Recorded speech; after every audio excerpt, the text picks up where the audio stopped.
Greetings everyone. With this video we begin a new series called Las Vegas Unveiled, dedicated to the understudied side of the entertainment capital of the world. The first installment in this series, Suicide in Sin City, focuses on the suicide problem in the region with special attention paid to the plight of young people and seniors. The second part of this first series, to be uploaded very soon, further examines the issue with an emphasis on military veterans in Nevada. In April of 2016, the CDC reported suicide in the U.S. rose by 24% between 1999 and 2014, a 30-year high in every age group except for older adults. According to the CDC, Nevada had the 11th highest suicide rate in the nation in 2015, a ranking that is lower for the state than in previous years, not so much because Nevada's rates declined, but because the other rates have gone up. In 2015, the suicide rate in Nevada was 18.4 per 100,000 versus 13.3 overall in the U.S. We're calling this Suicide in Sin City for a reason. Most of Nevada's suicides do occur around Las Vegas, where nearly 3/4 of the state's population lives and where 85% of recent population growth has been occurring. Suicide was the 8th leading cause of death in Nevada in 2015, while it is the 10th leading cause of death overall in the United States. According to the American Foundation for Suicide Prevention, more than 3 times the number of people die by suicide in Nevada than by homicide. Indeed, more Nevadans die from suicide than from homicide, HIV/AIDS, or car crashes. One person commits suicide every 16 hours in Nevada on average. Deaths from suicide in the state amount to more than 10,000 years of potential life lost before the age of 65, costing Nevada more than $600 million annually in medical and work loss expenses. Suicide's been a serious problem in Las Vegas for a long time. Throughout the 1990s and early 2000s, Nevada had the highest suicide rate in the country. In 2011, a year in which Nevada was ranked 5th in the U.S., sociologist Matt Ray wrote, "For decades, Nevada has consistently had one of the highest rates among all the states, routinely 2 or more times the national average. If all of the states in the U.S. had rates as high as Nevada's, the U.S. would have a rate on par with countries like Ukraine and Hungary, both of which are recognized as countries with extremely high levels of suicide." His study in the Social Health of Nevada report found the odds of suicide among Vegas residents were about 50% greater than in other large metro areas. Guns play an important role in all suicides nationally, and a particularly lethal role in Nevada. Firearms being used in 53% of all suicides in Nevada, according to the Suicide Prevention Resource Center. And every year between 2009 and 2013, more Nevadans died from self-inflicted gunshot wounds than from traffic fatalities.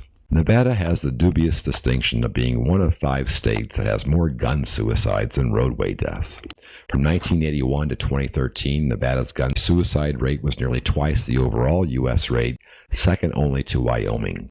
In an earlier video on troubled youth in Nevada, we covered a number of key indicators that define life among Nevada's young people. Today, I'd like to briefly draw attention to the high suicide rate among the young in Nevada. According to the Nevada Department of Health and Human Services, the state has consistently had one of the 10 highest youth suicide rates in the U.S. For ages 10 to 14, suicide is the 3rd leading cause of death in Nevada.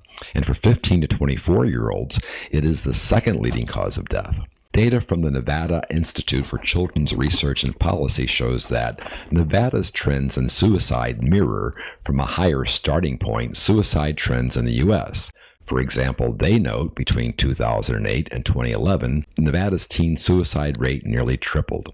In 2011, suicide deaths increased among children and teens, and the rates were 4 times higher in 2011 than in 2008 and 2009. In a previous video, we suggested population-related social stressors and economic distress as factors contributing to high rates of social pathology among young people in Nevada. These factors may be applied to understand the high suicide rate in the state as well.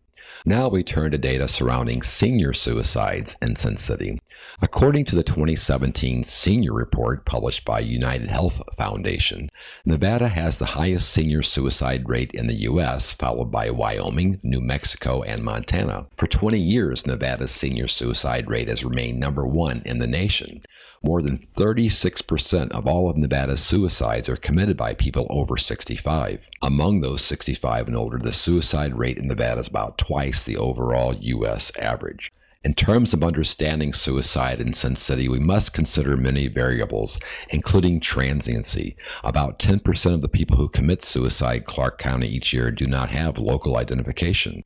We must consider a sense of disconnectedness among area residents and a lack of community ties. We must consider the presence of gambling and drinking 24 hours, 7 days a week. We must consider an individualistic culture. When addressing the problem of what to do, a lot can and should be done. Although increasing mental health funding and access to care are not the only answers, much can be done in both of these areas. According to Mental Health America's 2016 State of Mental Health in America report, Nevada ranked 49th overall in the U.S. in terms of mental health, and it found that the state was dead last in access to mental health itself. To recap, suicide is on the rise everywhere and across every major demographic group. The rate in Nevada has remained among the highest in the nation for decades and is particularly problematic for younger Nevadans, older Nevadans, and military veterans. Thank you so much for watching and listening. Join me next time when we will review suicide among veterans in Nevada. Until then, I'm Bob Parker.